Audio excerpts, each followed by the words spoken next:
जय मसीह की बच्चों। बच्चों, आप सब कैसे हैं? मैं उम्मीद करता हूँ कि आप सब खुशी और आनंद से हैं। बच्चों, क्या आपको पिछले संडे का मेमोरी वर्स याद है? बहुत अच्छे। चलिए बच्चों, हम आज इस संडे का मेमोरी वर्स को याद करेंगे।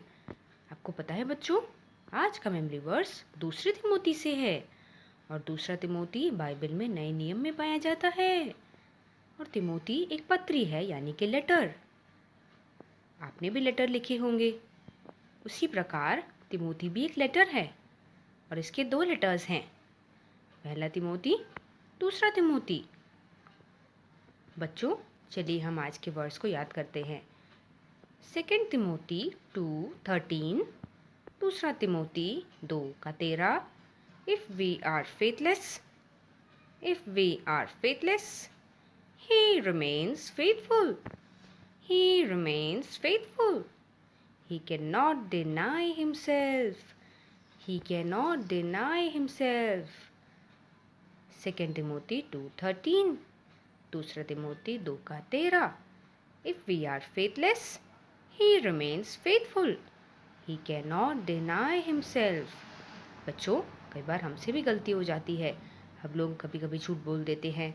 कभी कभी हमारा कोई फ्रेंड जैसे कोई अच्छा पेन लाया हो तो हम, हो सकता है शायद उसे बैग में रख ले गलती से, या मम्मी और पापा बोले कि बेटा होमवर्क करना, टीवी नहीं देखना, तो हम टीवी देख सकते हैं। तो हम कई गड़बड़े करते हैं, लेकिन परमेश्वर जो है वो हमें देखता रहता है। उसे दुख तो होता है, लेकिन वो हमें प्रेम करना नहीं भूलता, हमें प्यार करता रहता है, क्योंकि परमेश्वर एक प्रेमी परमेश्वर है। तो हमें बदले में क्या देना है? हमें माफ़ी मांग के वापस उसके बच्चे बन जाना है, क्योंकि परमेश्वर प्रेमी है और करुणा वाला है। इसका ये नहीं मतलब कि हम उसका गलत फ़ायदा उठाएं। वैसे ही हमें परमेश्वर से माफ़ी मांग के वापस उसके बच्चे बनना है। तो आप सब ये मेमोरी वर्ड्स को याद करिएगा। सभी को जय मसीह की। जय मसीह की बच्चों, चलिए एक्शन सॉन्ग के लिए तैयार हो जाते हैं। एक मुसाफिर यरूशलेम से यरीहो हो गया, रास्ते में डाकुओं के वो घिर गया। एक मुसाफिर यरूशलेम से यरीहो हो गया, रास्ते में डाकुओं के वो घिर गया।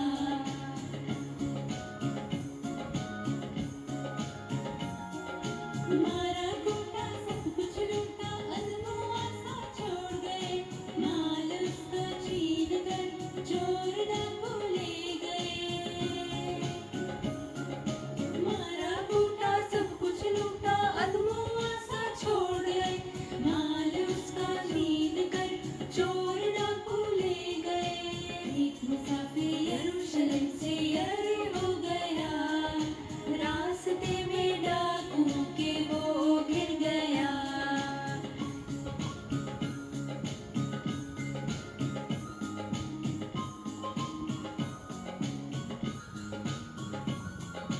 एक काहिन और एक लावी दोनों गुजरे पास से, देखा उसको तरस न आया और दोनों कतरा गए।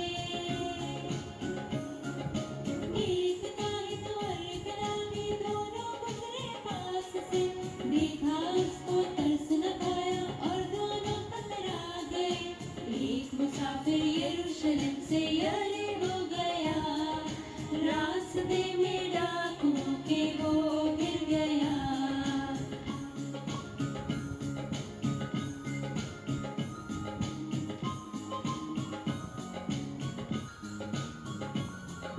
करते करते फिरते फिरते सामने में आ निकला, तरस खाया पास आकर जख्मों पर तेल मला। करते करते फिरते फिरते सामने में आ निकला, तरस खाया पास आया जख्मों पर तेल मला। एक मुसाफिर यरूशलेम से यरीहो हो गया, रास्ते में डाकुओं के वो घिर गया।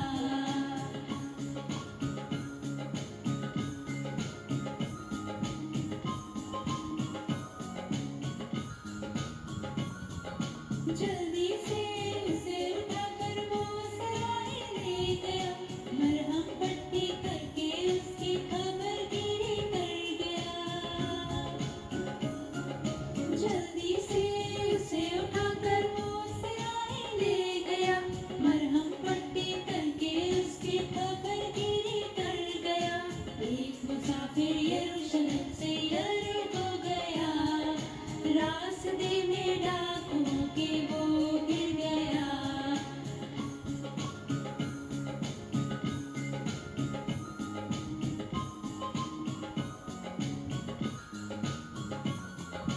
एक दूजे के काम सुबह शाम आना चाहिए।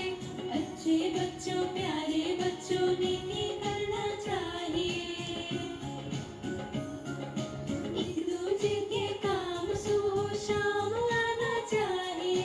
अच्छे बच्चों प्यारे बच्चों नेकी करना चाहिए। एक मुसाफिर यरूशलेम से यरीहो गया, रास्ते में डाकुओं के वो गिर गया।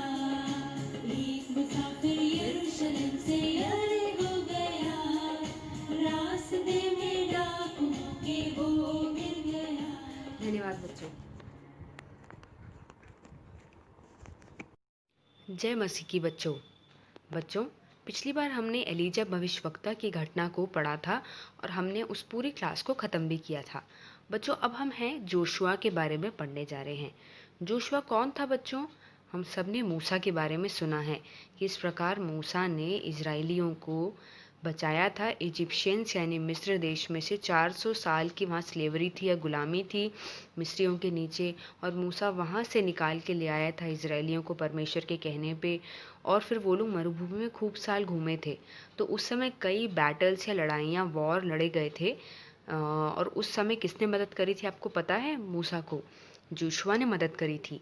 और यही जोशुआ को धीरे धीरे 40 साल जब मरुभूमि में मूसा और जोशुआ के लीडरशिप या नेतृत्व के नीचे सब लोग काम किया करते थे, और इजराइल पूरे देश के रूप में जिसमें 20 लाख से ज़्यादा लोग थे, सबको लेके वो एक साथ चला करते थे। अब बच्चों, हम आगे देखते हैं कि अब मूसा की मृत्यु के बाद परमेश्वर ने एक प्रॉमिस दिया था या प्रतिज्ञा दी थी कि कनान के देश जहाँ पे दूध और शहद बहता है, उस देश को इजराइल को दिलवाएंगे, उस भूमि को, और वहाँ इजराइलियों का जो रहने का स्थान रहेगा। लेकिन मूसा की जब मृत्यु हो जाती है तो अगला जो लीडरशिप या नेतृत्व का जो काम है वो जोशुआ करता है, जिसको हम जोशुआ नन का बेटा करके भी बोलते हैं। अब बच्चों, हम आगे देखते हैं जोशुआ की इस पूरी बाइबल घटना में हम क्या देखने जा रहे हैं। मूसा की मृत्यु के बाद जोशुआ किस तरीके से इजराइलियों को नेतृत्व करवाते हुए 20 लाख से ज़्यादा लोगों को एक पूरे एक देश को वो उनकी भूमि दिलवाता है। देखिए बच्चों, अभी यहाँ पे हमको जोशुआ दिखाई दे रहा है और 2 लोग दिखाई दे रहे हैं। असल में ये जो हैं इजराइलियों में से 2 लोगों को वो चुनता है कि उनको जेरिको में भेजा जाए, जो कि कनान के थोड़े पहले एक देश है, जिसको बोलते हैं कि वो सिटी ऑफ पाम्स है, या फिर बहुत सुंदर पेड़ या फिर खजूरों के पेड़ का शहर है, ऐसा करके हम बोल सकते हैं। तो क्या होता है बच्चों कि जोशुआ बोलता है, यहोशू बोलता है इन दोनों से कि देखो जाओ और तुम्हें जासूस या स्पाइस के रूप में जाना है, और जासूसों के रूप में जेरिको में जाना है, उसको देखना है वहाँ पे कैसा है माहौल, और उस हिसाब से हमें आके बताना है। और तुम्हें वहाँ पे 1 या 2 दिन रुक के बहुत ही परमेश्वर के जो है प्रार्थना के साथ तुम्हें जाना है, और वहाँ पे तुम्हें अपने कार्य को करना है जो तुम्हें परमेश्वर ने ड्यूटी दी है, जिम्मेदारी दी है स्पाइस बन के, क्योंकि हमें उस देश को लेना है। परमेश्वर ने हमें दिया है वादे में कि हमें वो देश मिलेगा, तो तुम्हें जाना है, उसका सब देखना है कैसा क्या है वहाँ, कैसे लोग हैं, किस प्रकार का है, और तुम्हें बहुत ही सेफली, बहुत ही सुरक्षा के साथ वापस भी आना है। अब देखते हैं बच्चों कि इसमें अब आगे क्या होता है, क्या वो बचे रहते हैं या क्या होता है। देखिए बच्चों, यहाँ पे आपको एक स्त्री दिखाई दे रही है, और यही वो 2 स्पाइस हैं जिससे, या फिर जासूस हैं जिससे यहोशू बात कर रहा था। अभी जो स्त्री है वो एक स्त्री के घर में रुकते हैं जो कि एक वेश्या रहती है, जो कि एक पापी का जीवन जीती है। लेकिन बच्चों, परमेश्वर देखिए इस औरत को भी कैसे इस्तेमाल करता है, हम देखेंगे। अब ये दोनों जो लोग हैं, 2 इजराइली जो चुने थे यहोशू ने, वो जाके इधर मतलब रहते हैं, और जासूस के रूप में इसके घर में रह के फिर वो लोग हर चीज़ पता करते हैं, और इसको भी ये सब मालूम रहता है। लेकिन राहाब, इसका नाम राहाब है स्त्री का नाम। लेकिन ये जो राहाब है, इसके घर में 2 लोग आए हैं और वो इज़राइल देश से आए। ये सब खबर जो है राजा तक पहुंच जाती है कैसे तो भी, और राजा जो है वो राहाब तक, यरीहो का राजा राहाब तक खबर भिजवाता है कि देखो तुम्हारे 2 मनुष्य आए हुए हैं, वो सही लोग नहीं हैं, वो हमारे यहाँ जासूसी करने आए हैं हमारे यरीहो में, और हमारा देश लेने के लिए आए हैं, तो तुम बिल्कुल भी उन्हें शरण स्थान मत देना। और हैं भी तो हमारे, मैं अपने सोल्जर्स को या अपने सैनिकों को भिजवा रहा हूँ उनको पकड़वाने के लिए, बिल्कुल भी उनको स्थान मत देना, नहीं तो ये गद्दारी के रूप में माना जाएगा। तो जैसे ही वो सैनिक घर में आते हैं राहाब के बच्चों, पता है क्या होता है, वो सैनिक राहाब से बोलते हैं देखिए आपको तो हम राजा का संदेशा मिल ही गया होगा, हम उन दोनों को पकड़ने के लिए आए हैं जो आपके आए हुए हैं। तो राहाब बोलती है हाँ बिल्कुल मेरे यहाँ वो आए थे, लेकिन वो इजराइली थे करके मेरे को तो नहीं मालूम था, और वो तो यहाँ से निकल भी चुके हैं करके पहले ही, और उस समय वो निकल गए जब हमारी शहर पनाह की जो गेटें होती है या फिर जो दरवाजे होते हैं बड़े बड़े, वो जब बंद हो जाते हैं उसके पहले ही वो लोग अंधेरे में निकल गए, है और आप लोग बिल्कुल उनका पीछा करिए, पता लगाइए और उनके भागने के पहले आप उन्हें पकड़िए करके राहब ऐसा बोलती है। लेकिन बच्चों पता है ये जो वो झूठ बोलती है वो इसलिए बोलती है क्योंकि परमेश्वर ने राहब के मन में ये चीज़ डाली होती है, क्योंकि परमेश्वर का जो स्थान यरीहो ये इज़राइलियों को दिया जाना था, परमेश्वर की योजना में थी। लेकिन अच्छे मन से, अच्छे मोटिव से वो ये चीज़ बोलती है। और आगे हम देखते हैं कि क्या होता है। देखिए बच्चों, अभी यहाँ पे हमें दिखाई दे रहा है कि यही दो जासूस इधर कुछ घासों के बीच में हैं, छुपे हुए से लग रहे हैं। तो क्या करती है पता है राहब, क्योंकि ज़रूर वो सैनिक राहब के घर में आके उसका पूरा जो है देखेंगे कि घर में कहाँ छुपा है क्या है, क्योंकि वो ऐसे विश्वास तो नहीं कर सकते किसी पे। तो सैनिक ढूंढते हैं, लेकिन वो अपनी छत पे छुपा देती है। कौन? राहब इन दोनों जासूसों को। देखिए वो कितनी मेहनत कर रही है, अपनी जान पे खेल रही है, क्योंकि उसको पता है कि अगर मैं पकड़ी गई तो मुझे मृत्युदंड मिल सकता है। लेकिन उसके बाद भी वो इतना बड़ा जो है जोखिम उठा रही है बच्चों। तो ये बात परमेश्वर ने उसके दिल में डाली है, इसलिए काम हो पा रहा है। और वो भी उसके मन में कुछ ना कुछ हृदय, उसके पापी जीवन के बावजूद भी उसके मन में हृदय परिवर्तन होगा कि मुझे परमेश्वर के पास आना है, ऐसी बात उसके अंदर होगी बच्चों। तभी वो इतना बड़ा मृत्यु को भी सामना करने वाला कदम ले रही है। अभी सूखी घासों के बीच में वो उनको छुपा देती है अपने छत पे। और जब तक वो सैनिक उसको ढूंढते हैं, लेकिन वो मिलते नहीं। अब देखते हैं बच्चों आगे क्या होता है। खूब ढूंढते हैं लेकिन वो मिलते नहीं और पता नहीं चलता कि वो कहाँ है। देखिए बच्चों, अभी हमको दिखाई दे रहा है कि एक दीवार सी चीज़ है और वहाँ पे एक रस्सी लेके राहब किसी को नीचे उतारे। तो असल में कौन है पता है बच्चों? ये इजरायली के दो जासूस हैं, इजरायली जासूस जो कि नीचे उतारे जा रहे हैं। तो बच्चों पता है असल में क्या है होता है, जैसे ही वो सैनिक वहाँ से चले जाते हैं, राहब बोलती है देखो मैं एक बात आप दोनों को बताना चाहती हूँ। वो पहले देखती सब वो सैनिक चले गए क्या, उसके बाद राहब बोलती मैं आपको एक बात बताना चाहती हूँ कि पूरे यरीहो के लोगों के अंदर, इजरायलियों के लोगों के प्रति एक डर है। उसका कारण ये है कि उन्हें पता है उनका परमेश्वर बहुत सामर्थी है और उस परमेश्वर ने आपको मिस्र से निकाला जिसमें 400 साल तक आप गुलामी में थे। उसके बाद बहुत सारे राजाओं से मरुभूमि में आपने बैटल्स लड़े या वॉर लड़ा, लेकिन आप जीत सके और प्रभु की वजह से ऐसा हो पाया। लाल समुद्र को परमेश्वर ने सुखाया, उसमें से आप लोग चल के आए। ये सब हमें पता है और हमारे दिलों में डर है, हम इस परमेश्वर से डरते हैं, हम इस परमेश्वर का आदर करते हैं। हमें पता है कि ज़रूर ये जो हमारा पूरा यरीहो है, क्योंकि आपके परमेश्वर की इच्छा है तो इसलिए आपके हाथ में चला जाएगा, इसलिए मैं ऐसा कर रही हूँ, मेरे दिल में ये बात परमेश्वर कह रहा है करके। तो वो एक रस्सी से उन दोनों को नीचे उतार देती है और पता है बच्चों अपनी खिड़की से नीचे उतार देती है।